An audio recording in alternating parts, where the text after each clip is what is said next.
नमः हरे हराय नमः।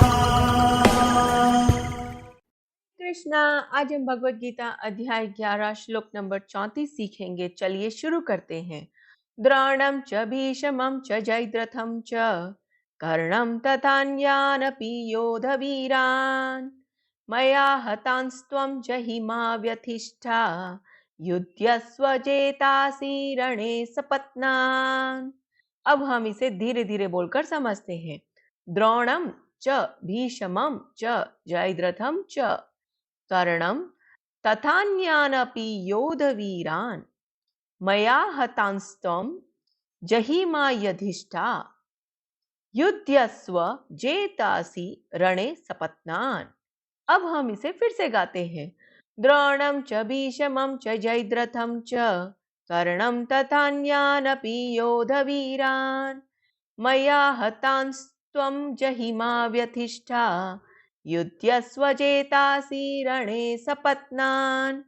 अब हम समझते हैं भगवान श्री कृष्ण इस श्लोक में अर्जुन से क्या बोल रहे हैं।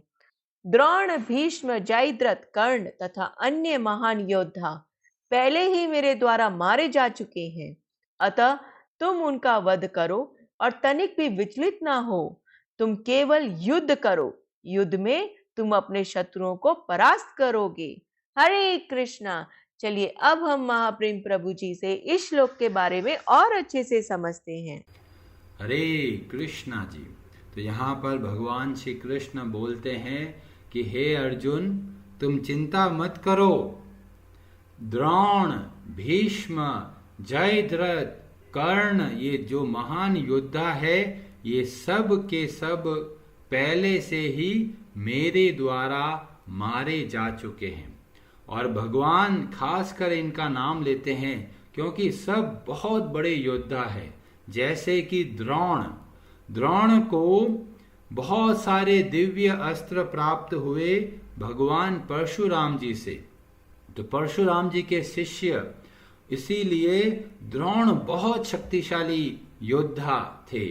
और भीष्म भी परशुराम जी के शिष्य और गंगा पुत्र, और साथ में इच्छा मृत्यु का वरदान, इतने सारी चीजें भीष्म देव के पास थी। तो अर्जुन के मन में संदेह था, ऐसे महान योद्धाओं को भला कैसे वे जीतेंगे। और कर्ण जो सूर्य पुत्र, और उसके पास जो इंद्र के द्वारा दी हुई अद्भुत शक्ति थी, तो ये सब ऐसे शक्तिशाली योद्धा है। भगवान आश्वासन देते हैं कि तुम चिंता मत करो। और जयद्रथ का नाम पहले नहीं आता।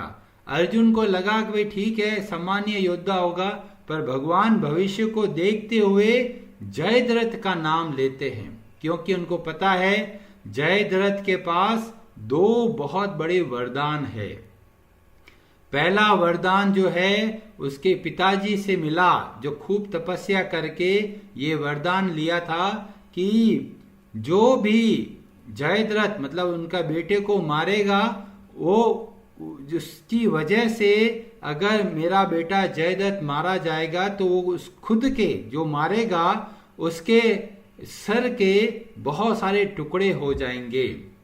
और वहां पर उसने बोला था कि जिसकी वजह से मेरे बेटे का सर जमीन पे गिरेगा, उसका सर के टुकड़े टुकड़े हो जाएंगे। तो एक तरह से जयद्रथ को कोई मारने की क्षमता रखना मतलब बहुत कठिन था। और उसके पास भगवान शिव का भी वरदान था कि एक दिन के लिए वे समस्त पांडवों को रोक पाएंगे, केवल अर्जुन को छोड़कर। तो इस तरीके से ये सब बहुत शक्तिशाली योद्धा बन चुके थे, और अर्जुन के सामने बहुत बड़ा पहाड़ जैसे ये योद्धा खड़े थे। तो भगवान श्री कृष्ण आश्वासन देते हैं कि तुम चिंता मत करो, अपने कर्तव्य कर्मों पर अच्छे से केंद्रित करो, अपने कार्य को बहुत अच्छे से करो, बाकी मैंने सारी व्यवस्था करके रखा है। और जयद्रथ के युद्ध में हमें पता चलता है कि बहुत भारी प्रतिज्ञा अर्जुन ले लेता है कि सूर्य अस्त होने से पहले पहले वे जयद्रथ का वध करेंगे। और सब के सब योद्धा कौरवों की तरफ से उन्होंने बस सोच लिया कि कैसे ना कैसे करके जयद्रथ को बचा लो। बस जयद्रथ बच गया, शाम को अर्जुन को अग्नि में प्रवेश करना पड़ेगा और हमें कुछ किए बिना ही युद्ध में विजय प्राप्त हो जाएगी। तो द्रोण ने बहुत जबरदस्त चक्रव्यूह का निर्माण किया और बहुत सारे डिस्ट्रैक्शन, भ्रमित करने वाली वस्तुएं रखी, पर अर्जुन बहुत तीव्र गति से, पूर्ण शक्ति से युद्ध कर रहे हैं। और युद्ध करे, इतने सारे योद्धा आ गए, एक साथ 9 योद्धा अर्जुन के सामने खड़े हैं और अर्जुन ने सबको परास्त किया एक साथ। और भीषण युद्ध चल रहा है, पर जयद्रथ इतना दूर है कि समझ में नहीं आ रहा कहां बैठा है।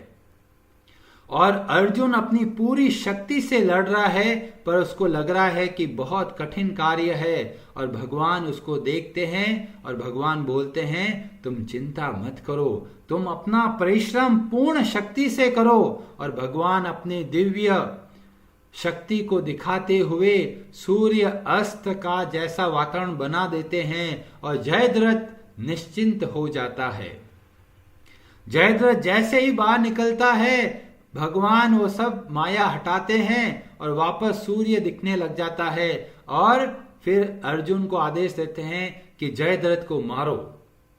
और बता देते हैं भगवान श्री कृष्ण कि भाई इसका सिर नीचे नहीं गिरना चाहिए, इसका सिर उड़ते हुए दूर एक जगह पर उसके पिता तपस्या कर रहे हैं, उसकी गोद में ही जाना चाहिए। और अर्जुन ऐसे दिव्य अस्त्रों का प्रयोग करता है कि वो बाण उसकी गर्दन को, सिर को उठा के लेके जा रहा, दूर कहीं पहाड़ के किसी किनारे पे बैठे हुए उसके पिता की गोद में एग्जैक्टली वहीं पर डालता, ना आगे ना पीछे, ना इधर ना उधर। कितनी कौशल की बात है ये।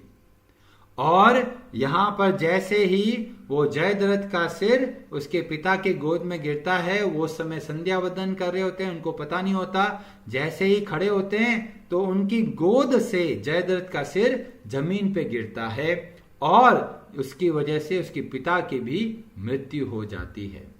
तो कहने का मतलब है जयद्रथ का वध करना बहुत बहुत असंभव था, पर फिर भी अर्जुन का परिश्रम और भगवान की कृपा दोनों की वजह से ये कार्य संपूर्ण हुआ। अब इससे हमको क्या लेना देना? हम भी हर रोज युद्ध करते हैं। किससे युद्ध करते हैं? अपने आप से। एक हमारा मन हमको खींचेगा, अरे बहुत भक्ति कर ली है, ज्यादा भक्ति करके क्या करोगे? या फिर मन बोलेगा, अरे आज आराम करते हैं, बहुत दिन हो गया मजे नहीं किए, चलो मजे करते हैं, भक्ति तो हर रोज करते हैं। और बुद्धि बोलेगी, अरे नहीं भक्ति करना बहुत जरूरी है। तो हर रोज अंदर से लड़ाई होती है।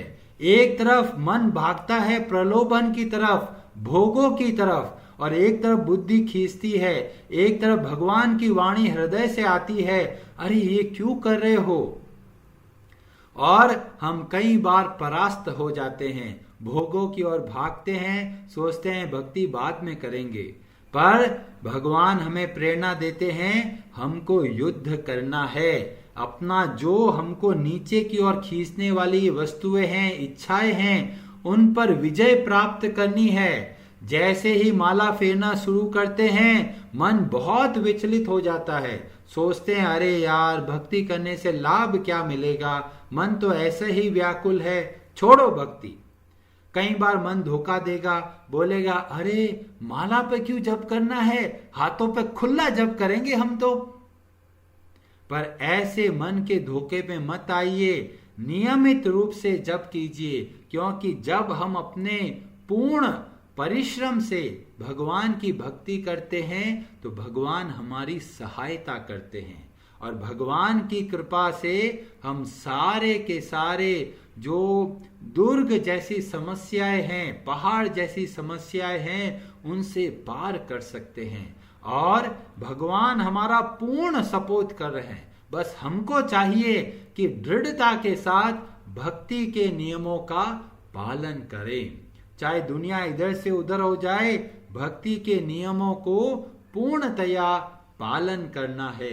नियम से भगवान के नाम का जप करना है, नियम से भगवान की आरती करनी है, तुलसी आरती करनी है, भगवान की कथा सुननी है, और उसके बाद में जो संसार का कार्य है वह भगवान की सेवा समझ के करना है। जब हम इस तरह से कार्य करते हैं और हमारे सामने चाहे कितनी भी बड़ी समस्या आ जाए, घबराइए मत, क्योंकि भगवान का हाथ हमारे सर पर है। राखे कृष्ण तो मारे कौन। जब भगवान का हाथ हमारे ऊपर है तो हमें किसी प्रकार की चिंता करने की कोई आवश्यकता नहीं। चिंता दीन दयाल को, चिंता सब भगवान को होनी चाहिए, हमको नहीं। हमारा कार्य है कि भगवान की प्रसन्नता के लिए हमें अपने कर्तव्य कर्मों को बहुत अच्छे तरीके से करना है और भयभीत नहीं होना है।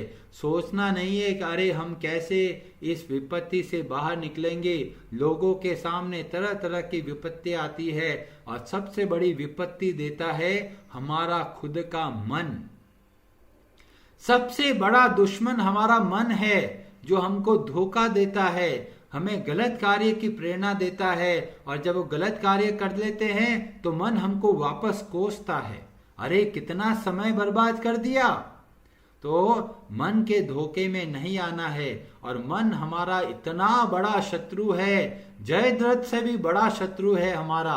और भगवान की सहायता से और हम अपने दृढ़ता के साथ में इस मन पर विजय प्राप्त कर सकते हैं और बहुत अच्छे से भक्ति कर सकते हैं। तो हर एक श्लोक को आप देखिए कि उसको हम अपने जीवन में कैसे उतारें। तो हमें चाहिए कि दो चीजों की आवश्यकता है, हमारी दृढ़ता, हमारा परिश्रम और भगवान की कृपा। और इसलिए कई विद्यार्थी लोग सोचते हैं अरे मैं अच्छे से पहले पढ़ाई कर लेता हूं फिर भगवान की भक्ति करूंगा, या फिर कोई युवा सोचता है पहले मैं अच्छे से जॉब कर लूंगा फिर भगवान की भक्ति करूंगा। तो ये संभव नहीं है, दोनों को साथ में करना है, क्योंकि भगवान की कृपा की आवश्यकता है कार्य के पूर्ण होने में। तो इसीलिए भगवान जगह जगह पे बोलते हैं तस्मात् सर्वेषु कालेषु माम अनुस्मर युध्य च। अपने कर्तव्य कर्मों का पालन कीजिए और साथ साथ में भगवान का स्मरण, भगवान की भक्ति भी कीजिए। समय आने का इंतजार मत कीजिए, ये मत सोचिए कि टाइम मिलेगा तो भक्ति करेंगे, टाइम नहीं मिलेगा तो भक्ति नहीं करेंगे। ऐसा नहीं होना चाहिए। चाहे टाइम मिले या टाइम नहीं मिले, नियम से भक्ति के लिए समय निकालना है। जब इस तरह से हम भगवान को महत्व देते हैं तो भगवान हम पर बहुत कृपा करते हैं। हरे कृष्णा जी, आप सबका बहुत बहुत धन्यवाद। हरे हरे नमः।